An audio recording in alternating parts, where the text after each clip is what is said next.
दोस्तों, अगर आपने अभी अभी 12वीं पास की है और आपके मन में यह सवाल चल रहा है कि अब आगे क्या, कौन सा कैरियर चुनें, कॉम्पिटिटिव एग्ज़ाम क्लियर होगा या नहीं, अगर फेल हो गए तो क्या, तो आज का ये संदेश आपके लिए है।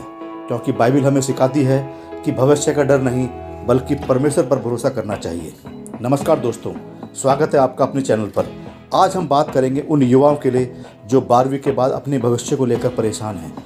कोई नीट की तैयारी कर रहा है, कोई जेईई की, कोई यूपीएससी की, कोई गवर्नमेंट जॉब की, और कोई तो ये समझ नहीं पा रहा है कि लाइफ में आगे करना क्या है। लेकिन बाइबल कहती है, क्योंकि मैं जानता हूँ तुम्हारे लिए कैसी कल्पनाएं हैं जो हानि की नहीं वरन कुशल ही की हैं और अंत में तुम्हारी आशा पूरी करने की हैं। ये यिर्मयाह 29:11 में लिखा है। इसका मतलब है आपका फ्यूचर सिर्फ मार्क्स या रैंक पर डिपेंड नहीं करता। परमेश्वर आपके जीवन के लिए एक योजना है। आज के समय में स्टूडेंट पर बहुत प्रेशर है। पेरेंट्स की एक्सपेक्टेशन, सोसाइटी का कंपैरिजन, फ्रेंड्स की सक्सेस और सोशल मीडिया का स्ट्रेस।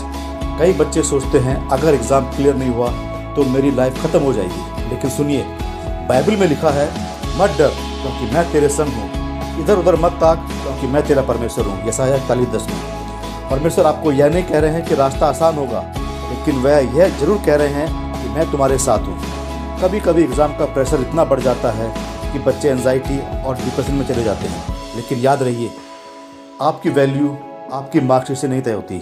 आप परमेश्वर की दृष्टि में अनमोल हैं। मेहनत और विश्वास दोनों जरूरी है। कुछ लोग सिर्फ प्रेयर करते हैं लेकिन मेहनत नहीं करते, और कुछ लोग सिर्फ मेहनत करते हैं लेकिन परमेश्वर को भूल जाते हैं।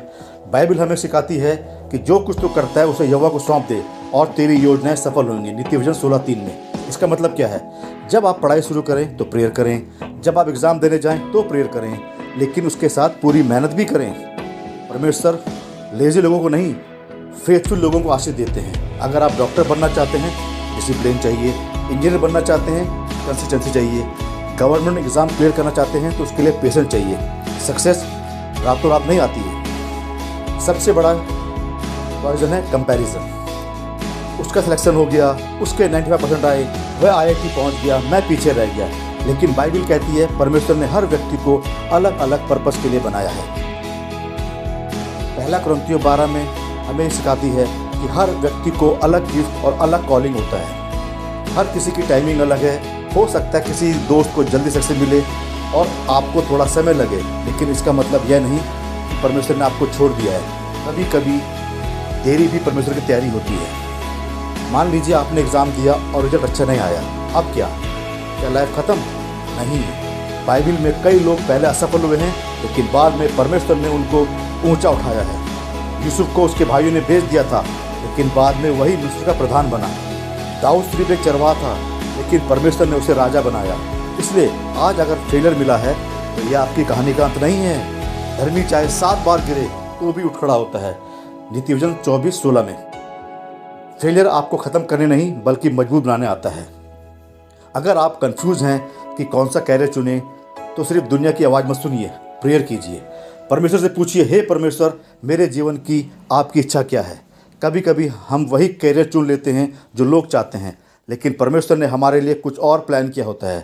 बाइबल कहती है, तू संपूर्ण मन से यहोवा पर भरोसा रखना और अपनी समझ का सहारा न लेना। नीति वचन 3:5 में। जब आप परमेश्वर पर भरोसा करेंगे तो वह सही रास्ता दिखाएंगे। दोस्तों, 12वीं के बाद का समय बड़ा कन्फ्यूजन होता है, लेकिन याद रखिए आप अकेले नहीं हैं। परमेश्वर आपके साथ है। मेहनत करिए और प्रेयर करते रहिए और कभी होप मत छोड़िए। आइए अंत में एक छोटी सी प्रार्थना करें। हे स्वर्गीय पिता, हर उस युवा को आशीष दीजिए जो अपने फ्यूचर को लेकर परेशान है। उन्हें सही दिशा, बुद्धि, शांति और साहस दीजिए। उनकी मेहनत को सफल कीजिए और उन्हें आपकी इच्छा के अनुसार आगे बढ़ाइए। यीशु के नाम में आमीन। अगर आपको ये संदेश अच्छा लगा हो तो इस वीडियो को लाइक करें, शेयर करें और चैनल को सब्सक्राइब करें। God bless you all.